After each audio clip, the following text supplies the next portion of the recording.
What is up, everybody? My name is Nate. Welcome to the channel. Welcome to the weekly rotation video. So on Monday, I started the week out pretty good with Detour Noir.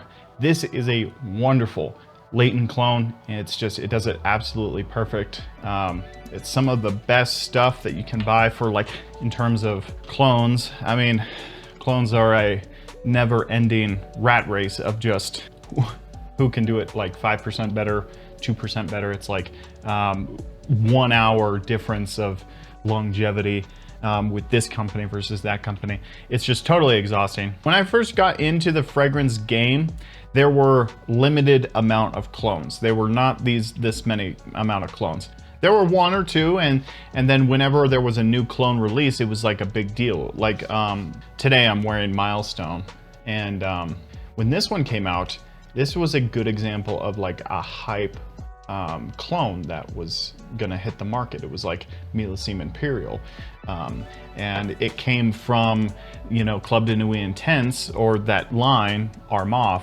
and everyone was pretty excited for it because it was like this, you know, new clone on the market, yada yada yada.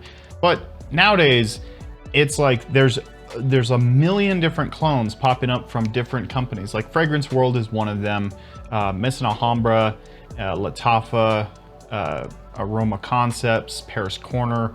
It's like all these people are just pumping out clones. I mean, I wear a lot of them. I wear a lot of their fragrances. I buy them mainly for content and for, you know, to have that fragrance DNA. And I understand, like, I want to get my thoughts clear on clones. I like clones a lot. I think they have their place, and they're really, really popular because of the price value proposition.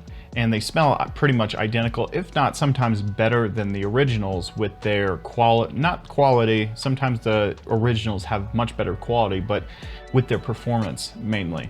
And that's what a lot of people are striving for. They want good performing fragrances that just kind of carry them out through the entire day. And usually the originals kind of tend to lack in that department. You see that with any industry. Like if you see it with any kind of movie that comes out, with like movie making, any kind of movie that comes out, critics go and watch the movie, and then they have a million other ways that they can make that movie better.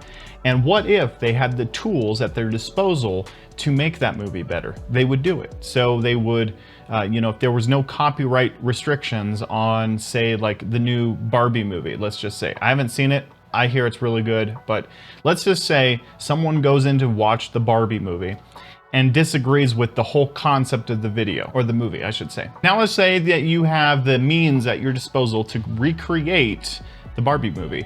Then you would go and make your own Barbie movie and release it mass distribution, and no one could come after you, you know, legally. So it's like, and then we all get into debates at like which Barbie movie is better. It's just really kind of annoying at this point. So I think clones are great.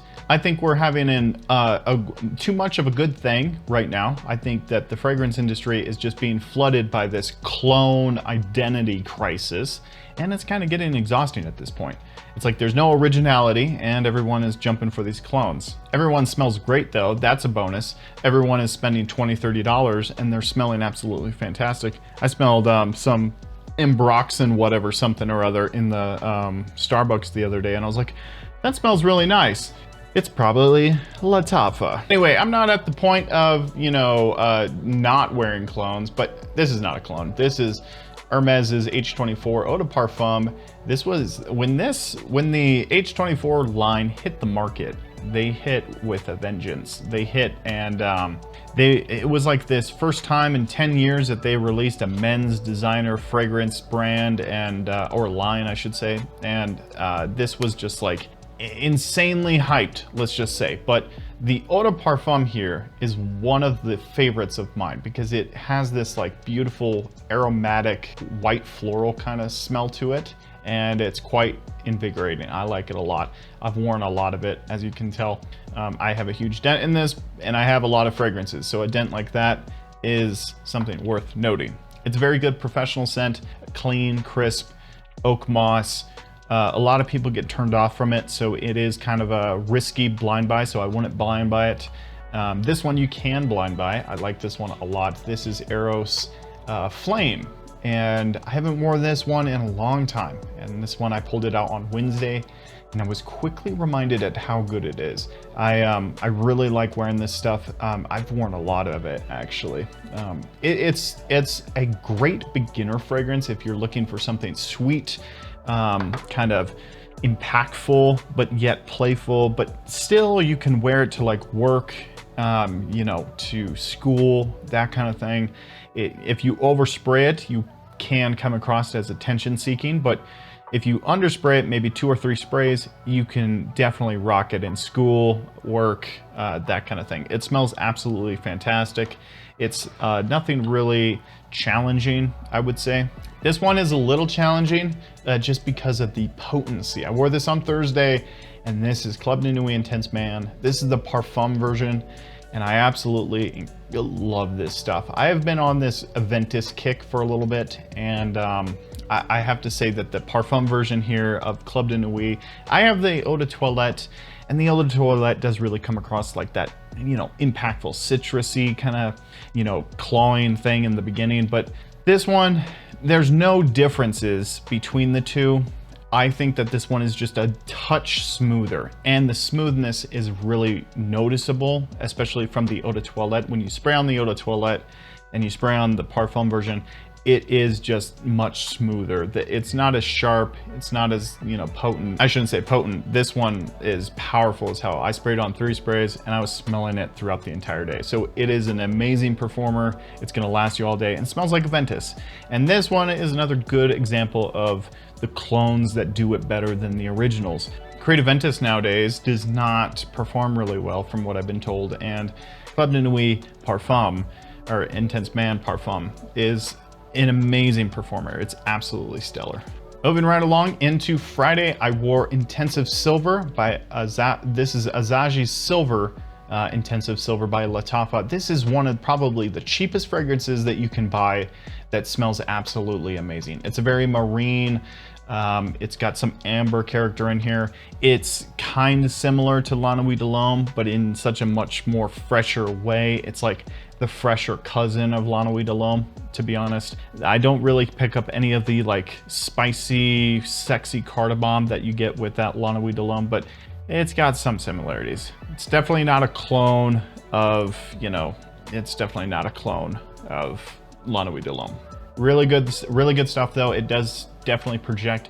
It is a bit on the weaker side with performance, but I think that this Azaji Silver is one of those great fragrances that you can throw into your cart and just get another fragrance, you know, while you're on checkout, because it's from a few different places. I think I ordered my bottle for 16 bucks. I saw it for 14 bucks somewhere. It's a really good fragrance, and for the price tag, you really can't go wrong at all, not at all. And then on Saturday, I wore this beautiful masterpiece. I shouldn't say masterpiece. This is a clone, and you know, we're now talking about clones again. This is Royal Oud by Ministry of Oud, and this is Paris Corner. And this is a clone of Royal Oud by Creed. And I have to say, it's some of my favorite stuff. It's very classy, very elegant. It's got a sweet tonka bean, peppery, bergamot heavy. It's really sexy. It is really, really good. It's got a great vetiver nuance in there. It's a very clean, professional scent.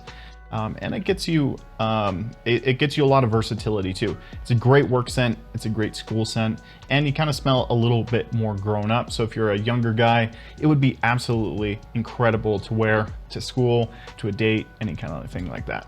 And it's a very wearable oud too. So it's not anything really potent, anything like off-putting. It really does the trick when it comes to that balance of the oud character. And then today I'm gonna wear this baby here. This is Milestone, and I think I touched on this briefly, but this is some really great stuff. It's like fresh watermelon, marine, sexy stuff, sea salty. Love it, absolutely love it. A lot of people don't get on the bandwagon of this one because of, they say that there's a weird musky aspect with it, and I don't really pick it up. Maybe I pick it up. I don't see what people complain about with it. It's a very nice fragrance. It's Millesime Imperial from Creed, and it's a clone too. Once again, we're talking about clones. I don't know how I feel about clones. I don't know. Anyway, I did recently pick this one up too. This is the new Elixir by, and I wanted to touch on this too. This is nothing to do with the weekly rotation, but everything, I don't know if it's just me, but everything seems to be this sweet, overbearing, olibanum, dark, rich, whatever, spicy, extreme, absolutely, potent elixir extreme. It's getting kind of exhausting, don't you think?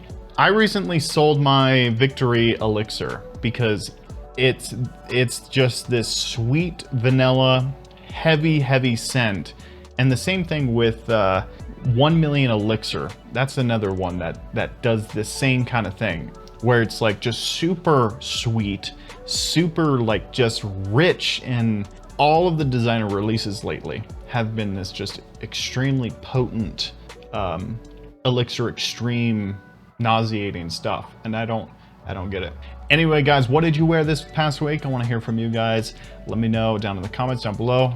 Love to hear your thoughts. Take care, guys. We'll see you next time.